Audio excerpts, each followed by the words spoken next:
अनगिनत संभावनाओं का घर। हमारा सौर मंडल विशाल ब्रह्मांड में एक छोटा सा बिंदु है। इस ब्रह्मांड में अरबों खरबों तारे हैं। हर तारे का अपना परिवार हो सकता है, जैसे हमारे सूरज का। इन तारों के इर्द गिर्द घूमते हैं ग्रह, जिन्हें हम एक्सोप्लैनेट कहते हैं।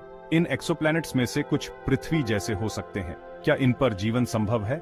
यह एक ऐसा सवाल है जो वैज्ञानिकों और आम लोगों को सदियों से परेशान करता रहा है। आज हम इस सवाल का जवाब ढूंढने के करीब हैं। हमारे पास अब शक्तिशाली दूरबीनें हैं जो इन दूर की दुनियाओं को देख सकती हैं। ये दूरबीनें हमें ग्रहों के आकार, तापमान और वातावरण के बारे में जानकारी देती हैं। इससे हमें यह समझने में मदद मिलती है कि क्या कोई ग्रह जीवन के लिए उपयुक्त हो सकता है। प्रॉक्सिमा सेंटोरी बी हमारे सबसे नजदीकी तारे प्रॉक्सिमा सेंटोरी का एक ग्रह है। यह ग्रह खगोलविदों के लिए एक महत्वपूर्ण खोज है, क्योंकि यह हमारे सौर मंडल के बाहर के ग्रहों में से एक है। प्रॉक्सिमा सेंटोरी बी की खोज ने हमें यह सोचने पर मजबूर कर दिया है कि क्या हमारे ब्रह्मांड में कहीं और भी जीवन हो सकता है। यह ग्रह हमसे सिर्फ 4.2 प्रकाश वर्ष दूर है। यह दूरी खगोलीय दृष्टि से बहुत कम है, जिससे यह ग्रह हमारे अध्ययन के लिए एक प्रमुख उम्मीदवार बन जाता है। इतनी कम दूरी पर होने के कारण हम इस ग्रह के बारे में अधिक जानकारी प्राप्त करने के लिए विभिन्न प्रकार के उपकरण और तकनीकें इस्तेमाल कर सकते हैं। यह पृथ्वी से थोड़ा बड़ा है और अपने तारे के रहने योग्य क्षेत्र में परिक्रमा करता है। इसका मतलब है कि यह ग्रह अपने तारे से इतनी दूरी पर स्थित है कि वहां पर तरल पानी मौजूद हो सकता है। तरल पानी जीवन के लिए आवश्यक तत्वों में से एक है और इसलिए यह ग्रह वैज्ञानिकों के लिए अत्यधिक रुचिकर है।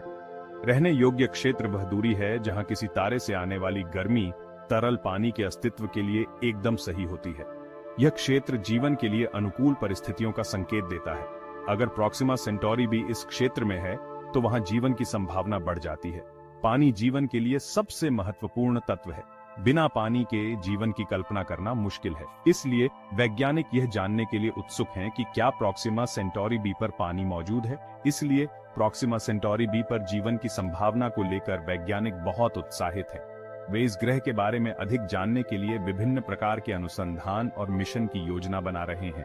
यह ग्रह हमारे सौर मंडल के बाहर जीवन की खोज में एक महत्वपूर्ण कदम हो सकता है। हालांकि प्रॉक्सिमा सेंटोरी बी के बारे में अभी बहुत कुछ जानना बाकी है। हमें इसके वातावरण, सतह की संरचना और अन्य महत्वपूर्ण पहलुओं के बारे में अधिक जानकारी की आवश्यकता है। यह जानकारी हमें यह समझने में मदद करेगी कि क्या यह ग्रह वास्तव में जीवन के लिए अनुकूल है। इसके वातावरण के बारे में हमें कोई जानकारी नहीं है। वातावरण की संरचना और उसकी विशेषताएं जीवन की संभावना को प्रभावित कर सकती हैं। अगर वहां पर एक स्थिर और जीवन सहायक वातावरण है तो यह ग्रह जीवन के लिए एक आदर्श स्थान हो सकता है। हमें यह भी नहीं पता कि क्या इस ग्रह पर पानी मौजूद है या नहीं। पानी की उपस्थिति जीवन की संभावना को बढ़ा सकती है। वैज्ञानिक विभिन्न प्रकार के उपकरण और तकनीकें इस्तेमाल कर रहे हैं ताकि इस ग्रह पर पानी की उपस्थिति का पता लगाया जा सके। भविष्य के मिशन हमें इस ग्रह के बारे में अधिक जानकारी प्रदान करेंगे और हमें यह समझने में मदद करेंगे कि क्या यह वास्तव में जीवन के लिए मेहमाननवाज है। इन मिशनों के माध्यम से हम प्रॉक्सिमा सेंटोरी बी के रहस्यों को उजागर कर सकते हैं और यह जान सकते हैं कि क्या वहां जीवन की संभावना है। यह खोज हमारे ब्रह्मांड को समझने में एक महत्वपूर्ण कदम हो सकती है। ट्रैपिस्ट-1 एक लाल बौना तारा है जो खगोल विज्ञान की दुनिया में एक महत्वपूर्ण खोज के रूप में उभरा है। यह तारा अपने छोटे आकार और ठंडे तापमान के कारण विशेष रूप से दिलचस्प है।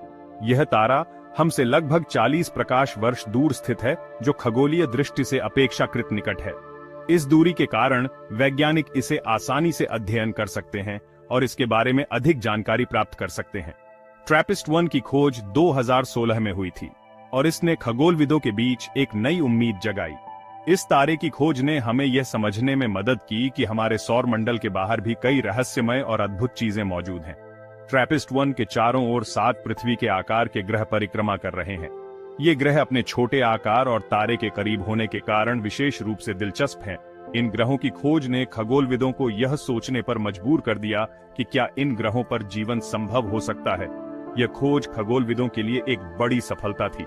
इसने हमें यह समझने में मदद की कि हमारे सौर मंडल के बाहर भी कई ग्रह हैं जो जीवन के लिए उपयुक्त हो सकते हैं। इस खोज ने खगोल विज्ञान की दुनिया में एक नई क्रांति ला दी। इन 7 ग्रहों में से 3 अपने तारे के रहने योग्य क्षेत्र में स्थित हैं। यह क्षेत्र वह जगह है जहां तापमान ऐसा होता है कि पानी तरल रूप में रह सकता है, जो जीवन के लिए आवश्यक है। इन ग्रहों पर पानी की उपस्थिति की संभावना ने वैज्ञानिकों को और भी उत्साहित कर दिया है। इन ग्रहों पर पानी और जीवन की संभावना बहुत अधिक है। वैज्ञानिकों का मानना है कि अगर इन ग्रहों पर पानी है तो वहां जीवन के लिए आवश्यक अन्य तत्व भी हो सकते हैं। यह संभावना हमें यह सोचने पर मजबूर करती है कि क्या हम ब्रह्मांड में अकेले हैं या नहीं। यह भी संभव है कि इन ग्रहों पर पहले से ही जीवन मौजूद हो। अगर ऐसा है तो यह हमारे लिए एक बहुत बड़ी खोज होगी। यह हमें यह समझने में मदद करेगा कि जीवन कैसे विकसित होता है और क्या हम ब्रह्मांड में अकेले हैं या नहीं। ट्रैपिस्ट-1 प्रणाली हमारे सौर मंडल से बहुत अलग है।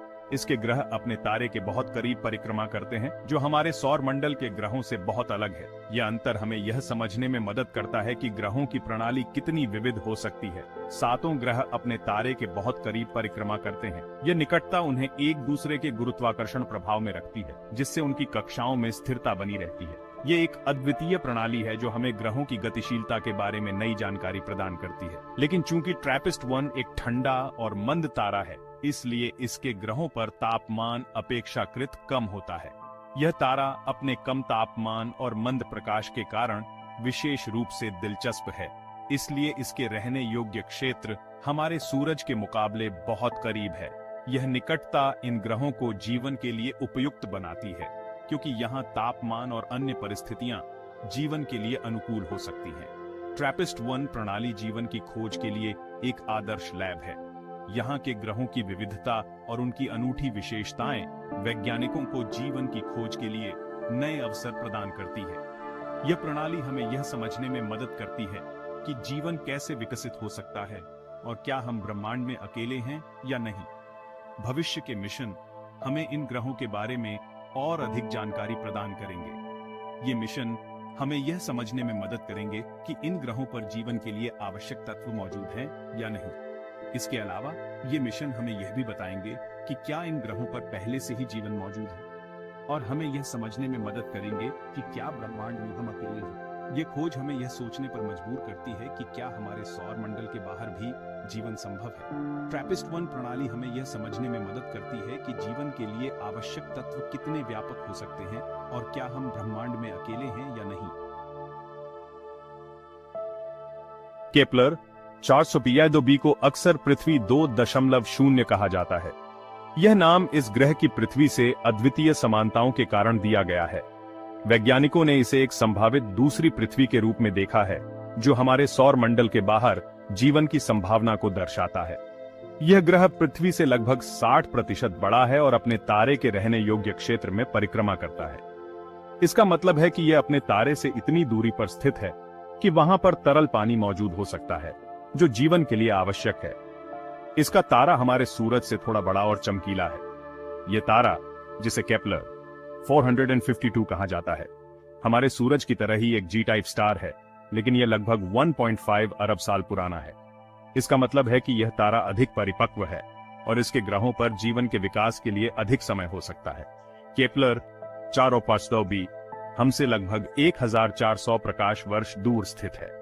यह दूरी इतनी अधिक है कि वर्तमान तकनीक के साथ वहां तक पहुंचना असंभव है, लेकिन यह हमें ब्रह्मांड की विशालता और उसमें छिपे रहस्यों के बारे में सोचने पर मजबूर करता है।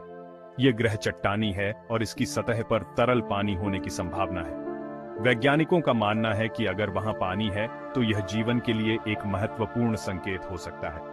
पानी जीवन के लिए आवश्यक तत्वों में से एक है और इसके बिना जीवन की कल्पना करना मुश्किल है। यह भी संभव है कि इस ग्रह पर बादल, महासागर और महाद्वीप हों। अगर ऐसा है तो यह ग्रह पृथ्वी की तरह ही विविध और जटिल हो सकता है। यह विचार ही हमें उत्साहित करता है और हमें इस ग्रह के बारे में और जानने के लिए प्रेरित करता है। हालांकि केपलर 405b के बारे में अभी बहुत कुछ जानना बाकी है। हमारे पास इस ग्रह के बारे में बहुत सीमित जानकारी है और हमें इसके बारे में और अधिक जानने के लिए और अनुसंधान की आवश्यकता